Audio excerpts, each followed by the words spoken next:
ಇನ್ನು ವಿನಯ್ ಕುಲಕರ್ಣಿ ಶಾಸಕ ಸ್ಥಾನವನ್ನ ರದ್ದು ಮಾಡುವ ವಿಚಾರ ವಿಳಂಬವಾಗ್ತಾ ಇದೆ. ಇದೇ ವಿಚಾರವಾಗಿ ರಿಪಬ್ಲಿಕ್ ಕನ್ನಡ ಸುದ್ದಿ ಪ್ರಸಾರ ಮಾಡ್ತಾ ಇದೆ. ಇದಕ್ಕೆ ಗೃಹ ಸಚಿವ ಡಾಕ್ಟರ್ ಜಿ ಪರಮೇಶ್ವರ್ ಪ್ರತಿಕ್ರಿಯೆಯನ್ನ ನೀಡಿದ್ದಾರೆ. ಒಂದೆರಡು ದಿನಗಳ ವಿಳಂಬ ಆಗಬಹುದು, ಆದರೆ ಇದೊಂದು ಪ್ರಕ್ರಿಯೆ, ಇದನ್ನು ತಡೆಯೋದಕ್ಕೆ ಯಾರಿಂದಲೂ ಆಗೋದಿಲ್ಲ ಅಂತ ಹೇಳಿ ಗೃಹ ಸಚಿವ ಡಾಕ್ಟರ್ ಜಿ ಪರಮೇಶ್ವರ್ ಪ್ರತಿಕ್ರಿಯೆ ನೀಡಿದ್ದಾರೆ. ವಿನಯ್ ಕುಲಕರ್ಣಿ ಅವರ ಪ್ರಕರಣದಲ್ಲಿ ಅವರ ಕನ್ವಿಕ್ಟ್ ಆಗಿದ್ದಾರೆ. ಶಾಸಕ ಸ್ಥಾನದಿಂದ ಅನರ್ಹ ಆಗಬೇಕಿತ್ತು. ಏನಾದರೂ ಮಾಹಿತಿ? ಅದು ಪ್ರೊಸೀಜರಲ್ ಅದು ಸ್ಪೀಕರು ಮತ್ತು ಅವರಿಗೆ ಬಿಟ್ಟಿರ್ತಕ್ಕ ಕಾನೂನು ವ್ಯವಸ್ಥೆಯಲ್ಲಿ ಯಾವ ರೀತಿ ಮಾಡಬೇಕು ಅದನ್ನ ಪ್ರೊಸೀಜರಲ್ಲಿ ಮಾಡ್ತಾರೆ. ಅದು ಒಂದು ದಿನ ಡಿಲೇ ಆಗ್ಬೋದು, 2 ದಿನ ಡಿಲೇ ಆಗ್ಬೋದು. ಅದನ್ನ ಯಾರು ಕೂಡ ಉಲ್ಲಂಘನೆ ಮಾಡಕ್ಕಾಗೋದಿಲ್ಲ. ಅಲ್ಲ, ತೀರ್ಮಾನ ಆಗಿದೆ. ತೀರ್ಮಾನಕ್ಕೆ ತಕ್ಕನಂಗೆ ಅಧಿಸೂಚನೆಯನ್ನ ಮಾಡಿದ್ದಾರೆ. ಬಹಳ ಒಳ್ಳೇದು. ಈಗ ನಾವು 56,000 ಹುದ್ದೆಗಳನ್ನ ಏನು ನಾವು ನೇಮಕಾತಿ ಮಾಡಬೇಕು ಅಂತ ಇದ್ದೇವೆ. ಈ ಅಧಿಸೂಚನೆ ಆದ ತಕ್ಷಣನೇ ಅವರು ನೋಟಿಫಿಕೇಶನ್ಗಳನ್ನ ಎಲ್ಲ ಇಲಾಖೆಗಳು ಮಾಡ್ತಾರೆ. ಈಗ ನಮ್ಮ ಇಲಾಖೆನಲ್ಲೂ ಕೂಡ 8,000 ಸಿಬ್ಬಂದಿ ನೇಮಕಾತಿ ಮಾಡೋದಕ್ಕೆ ಪ್ರಸ್ತಾವನೆ ಇತ್ತು. ಈಗ ನಾವು ನೋಟಿಫಿಕೇಶನ್ ಇಮಿಡಿಯೇಟ್ ಆಗಿ ಮಾಡ್ತೀವಿ. ಈಗಾಗಲೇ ನಮಗೆ ಫೈನಾನ್ಸ್ನವರು ಕ್ಲಿಯರೆನ್ಸ್ ಕೊಟ್ಟಿದ್ದಾರೆ. ಇಮಿಡಿಯೇಟ್ ಆಗಿ ನಾವು ಇನ್ನು ವಿನಯ್ ಕುಲಕರ್ಣಿ ಶಾಸಕ ಸ್ಥಾನವನ್ನ ರದ್ದು ಮಾಡುವ ವಿಚಾರ ವಿಳಂಬವಾಗ್ತಾ ಇದೆ. ಇದೇ ವಿಚಾರವಾಗಿ ರಿಪಬ್ಲಿಕ್ ಕನ್ನಡ ಸುದ್ದಿ ಪ್ರಸಾರ ಮಾಡ್ತಾ ಇದೆ.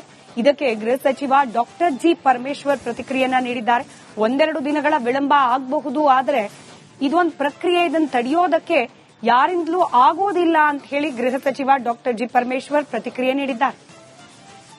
ವಿನಯ್ ಕುಲಕರ್ಣಿ ಅವರ ಪ್ರಕರಣದಲ್ಲಿ ಅವರ ಕನ್ವಿಕ್ಟ್ ಆಗಿದ್ದಾರೆ. ಶಾಸಕ ಸ್ಥಾನದಿಂದ ಅನರ್ಹ ಆಗಬೇಕಿತ್ತು. ಏನಾದರೂ ಮಾಹಿತಿ? ಅದು ಪ್ರೊಸೀಜರಲ್ ಅದು ಸ್ಪೀಕರು ಮತ್ತು ಅವರಿಗೆ ಬಿಟ್ಟಿರ್ತಕ್ಕ ಕಾನೂನು ವ್ಯವಸ್ಥೆಯಲ್ಲಿ ಯಾವ ರೀತಿ ಮಾಡಬೇಕು ಅದನ್ನ ಪ್ರೊಸೀಜರಲ್ಲಿ ಮಾಡ್ತಾರೆ. ಅದು ಒಂದು ದಿನ ಡಿಲೇ ಆಗ್ಬೋದು, 2 ದಿನ ಡಿಲೇ ಆಗ್ಬೋದು. ಅದನ್ನ ಯಾರು ಕೂಡ ಉಲ್ಲಂಘನೆ ಮಾಡಕ್ಕಾಗೋದಿಲ್ಲ. ಅಲ್ಲ, ತೀರ್ಮಾನ ಆಗಿದೆ. ತೀರ್ಮಾನಕ್ಕೆ ತಕ್ಕನಂಗೆ ಅಧಿಸೂಚನೆಯನ್ನ ಮಾಡಿದ್ದಾರೆ. ಬಹಳ ಒಳ್ಳೇದು. ಈಗ ನಾವು 56,000 ಹುದ್ದೆಗಳನ್ನ ಏನು ನಾವು ನೇಮಕಾತಿ ಮಾಡಬೇಕು ಅಂತ ಇದ್ದೇವೆ. ಈ ಅಧಿಸೂಚನೆ ಆದ ತಕ್ಷಣನೇ ಅವರು ನೋಟಿಫಿಕೇಶನ್ಗಳನ್ನ ಎಲ್ಲ ಇಲಾಖೆಗಳು ಮಾಡ್ತಾರೆ. ಈಗ ನಮ್ಮ ಇಲಾಖೆನಲ್ಲೂ ಕೂಡ 8,000 ಸಿಬ್ಬಂದಿ ನೇಮಕಾತಿ ಮಾಡೋದಕ್ಕೆ ಪ್ರಸ್ತಾವನೆ ಇತ್ತು. ಈಗ ನಾವು ನೋಟಿಫಿಕೇಶನ್ ಇಮಿಡಿಯೇಟ್ ಆಗಿ ಮಾಡ್ತೀವಿ. ಈಗಾಗಲೇ ನಮಗೆ ಫೈನಾನ್ಸ್ನವರು ಕ್ಲಿಯರೆನ್ಸ್ ಕೊಟ್ಟಿದ್ದಾರೆ. ಇಮಿಡಿಯೇಟ್ ಆಗಿ ನಾವು ಇನ್ನು ವಿನಯ್ ಕುಲಕರ್ಣಿ ಶಾಸಕ ಸ್ಥಾನವನ್ನ ರದ್ದು ಮಾಡುವ ವಿಚಾರ ವಿಳಂಬವಾಗ್ತಾ ಇದೆ. ಇದೇ ವಿಚಾರವಾಗಿ ರಿಪಬ್ಲಿಕ್ ಕನ್ನಡ ಸುದ್ದಿ ಪ್ರಸಾರ ಮಾಡ್ತಾ ಇದೆ. ಇದಕ್ಕೆ ಗೃಹ ಸಚಿವ ಡಾಕ್ಟರ್ ಜಿ ಪರಮೇಶ್ವರ್ ಪ್ರತಿಕ್ರಿಯೆಯನ್ನ ನೀಡಿದ್ದಾರೆ. ಒಂದೆರಡು ದಿನಗಳ ವಿಳಂಬ ಆಗಬಹುದು, ಆದರೆ ಇದೊಂದು ಪ್ರಕ್ರಿಯೆ, ಇದನ್ನು ತಡೆಯೋದಕ್ಕೆ ಯಾರಿಂದಲೂ ಆಗೋದಿಲ್ಲ ಅಂತ ಹೇಳಿ ಗೃಹ ಸಚಿವ ಡಾಕ್ಟರ್ ಜಿ ಪರಮೇಶ್ವರ್ ಪ್ರತಿಕ್ರಿಯೆ ನೀಡಿದ್ದಾರೆ. ವಿನಯ್ ಕುಲಕರ್ಣಿ ಅವರ ಪ್ರಕರಣದಲ್ಲಿ ಅವರ ಕನ್ವಿಕ್ಟ್ ಆಗಿದ್ದಾರೆ. ಶಾಸಕ ಸ್ಥಾನದಿಂದ ಅನರ್ಹ ಆಗಬೇಕಿತ್ತು. ಏನಾದರೂ ಮಾಹಿತಿ? ಅದು ಪ್ರೊಸೀಜರಲ್ ಅದು ಸ್ಪೀಕರು ಮತ್ತು ಅವರಿಗೆ ಬಿಟ್ಟಿರ್ತಕ್ಕ ಕಾನೂನು ವ್ಯವಸ್ಥೆಯಲ್ಲಿ ಯಾವ ರೀತಿ ಮಾಡಬೇಕು ಅದನ್ನ ಪ್ರೊಸೀಜರಲ್ಲಿ ಮಾಡ್ತಾರೆ. ಅದು ಒಂದು ದಿನ ಡಿಲೇ ಆಗ್ಬೋದು, 2 ದಿನ ಡಿಲೇ ಆಗ್ಬೋದು. ಅದನ್ನ ಯಾರು ಕೂಡ ಉಲ್ಲಂಘನೆ ಮಾಡಕ್ಕಾಗೋದಿಲ್ಲ. ಅಲ್ಲ, ತೀರ್ಮಾನ ಆಗಿದೆ. ತೀರ್ಮಾನಕ್ಕೆ ತಕ್ಕನಂಗೆ ಅಧಿಸೂಚನೆಯನ್ನ ಮಾಡಿದ್ದಾರೆ. ಬಹಳ ಒಳ್ಳೇದು. ಈಗ ನಾವು 56,000 ಹುದ್ದೆಗಳನ್ನ ಏನು ನಾವು ನೇಮಕಾತಿ ಮಾಡಬೇಕು ಅಂತ ಇದ್ದೇವೆ. ಈ ಅಧಿಸೂಚನೆ ಆದ ತಕ್ಷಣನೇ ಅವರು ನೋಟಿಫಿಕೇಶನ್ಗಳನ್ನ ಎಲ್ಲ ಇಲಾಖೆಗಳು ಮಾಡ್ತಾರೆ.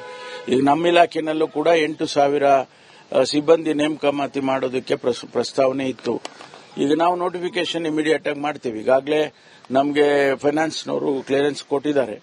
ಇಮಿಡಿಯೇಟ್ ಆಗಿ ನಾವು ಇನ್ನು ವಿನಯ್ ಕುಲಕರ್ಣಿ ಶಾಸಕ ಸ್ಥಾನವನ್ನ ರದ್ದು ಮಾಡುವ ವಿಚಾರ ವಿಳಂಬವಾಗ್ತಾ ಇದೆ. ಇದೇ ವಿಚಾರವಾಗಿ ರಿಪಬ್ಲಿಕ್ ಕನ್ನಡ ಸುದ್ದಿ ಪ್ರಸಾರ ಮಾಡ್ತಾ ಇದೆ.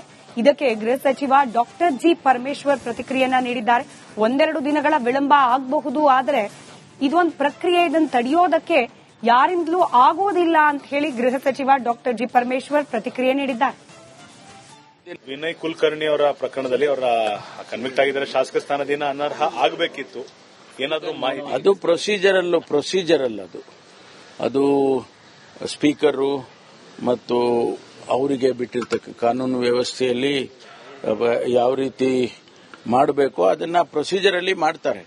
ಅದು ಒಂದು ದಿನ ಡಿಲೇ ಆಗ್ಬೋದು, 2 ದಿನ ಡಿಲೇ ಆಗ್ಬೋದು. ಅದನ್ನ ಯಾರು ಕೂಡ ಉಲ್ಲಂಘನೆ ಮಾಡಕ್ಕಾಗೋದಿಲ್ಲ. ಅಲ್ಲ, ತೀರ್ಮಾನ ಆಗಿದೆ. ತೀರ್ಮಾನಕ್ಕೆ ತಕ್ಕನಂಗೆ ಅಧಿಸೂಚನೆಯನ್ನ ಮಾಡಿದ್ದಾರೆ. ಬಹಳ ಒಳ್ಳೇದು. ಈಗ ನಾವು 56,000 ಹುದ್ದೆಗಳನ್ನೇನು ನಾವು ನೇಮಕಾತಿ ಮಾಡಬೇಕು ಅಂತ ಇದ್ದೇವೆ. ಈ ಅಧಿಸೂಚನೆ ಆದ ತಕ್ಷಣನೇ ಅವರು ನೋಟಿಫಿಕೇಶನ್ಗಳನ್ನ ಎಲ್ಲ ಇಲಾಖೆಗಳು ಮಾಡ್ತಾರೆ. ಈಗ ನಮ್ಮ ಇಲಾಖೆನಲ್ಲೂ ಕೂಡ 8,000 ಸಿಬ್ಬಂದಿ ನೇಮಕಾತಿ ಮಾಡೋದಕ್ಕೆ ಪ್ರಸ್ತಾವನೆ ಇತ್ತು. ಈಗ ನಾವು ನೋಟಿಫಿಕೇಶನ್ ಇಮಿಡಿಯೇಟ್ ಆಗಿ ಮಾಡ್ತೀವಿ. ಈಗಾಗಲೇ ನಮಗೆ ಫೈನಾನ್ಸ್ನವರು ಕ್ಲಿಯರೆನ್ಸ್ ಕೊಟ್ಟಿದ್ದಾರೆ. ಇಮಿಡಿಯೇಟ್ ಆಗಿ ನಾವು ವಿನಯ್ ಕುಲಕರ್ಣಿ ಶಾಸಕ ಸ್ಥಾನವನ್ನ ರದ್ದು ಮಾಡುವ ವಿಚಾರ ವಿಳಂಬವಾಗ್ತಾ ಇದೆ. ಇದೇ ವಿಚಾರವಾಗಿ ರಿಪಬ್ಲಿಕ್ ಕನ್ನಡ ಸುದ್ದಿ ಪ್ರಸಾರ ಮಾಡ್ತಾ ಇದೆ. ಇದಕ್ಕೆ ಗೃಹ ಸಚಿವ ಡಾಕ್ಟರ್ ಜಿ ಪರಮೇಶ್ವರ್ ಪ್ರತಿಕ್ರಿಯೆಯನ್ನ ನೀಡಿದ್ದಾರೆ.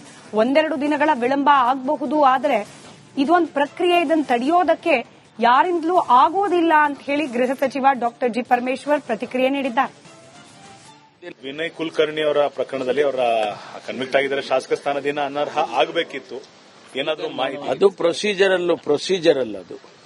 ಅದು ಸ್ಪೀಕರು ಮತ್ತು ಅವರಿಗೆ ಬಿಟ್ಟಿರ್ತಕ್ಕ ಕಾನೂನು ವ್ಯವಸ್ಥೆಯಲ್ಲಿ ಯಾವ ರೀತಿ ಮಾಡಬೇಕೋ ಅದನ್ನ ಪ್ರೊಸೀಜರ್ ಅಲ್ಲಿ ಮಾಡ್ತಾರೆ.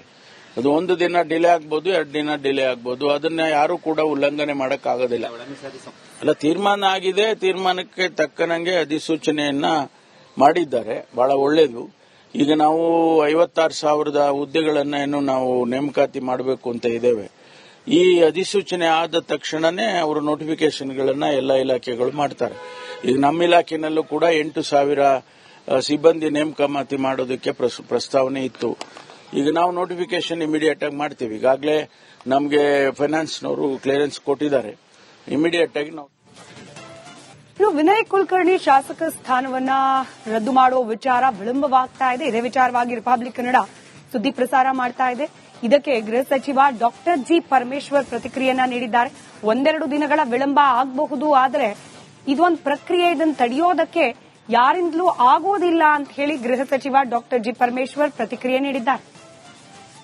ವಿನಯ್ ಕುಲಕರ್ಣಿ ಅವರ ಪ್ರಕರಣದಲ್ಲಿ ಅವರ ಕನ್ವಿಕ್ಟ್ ಆಗಿದ್ದಾರೆ. ಶಾಸಕ ಸ್ಥಾನದಿಂದ ಅನರ್ಹ ಆಗಬೇಕಿತ್ತು. ಏನಾದರೂ ಮಾಹಿತಿ? ಅದು ಪ್ರೊಸೀಜರ್ ಅಲ್ಲ.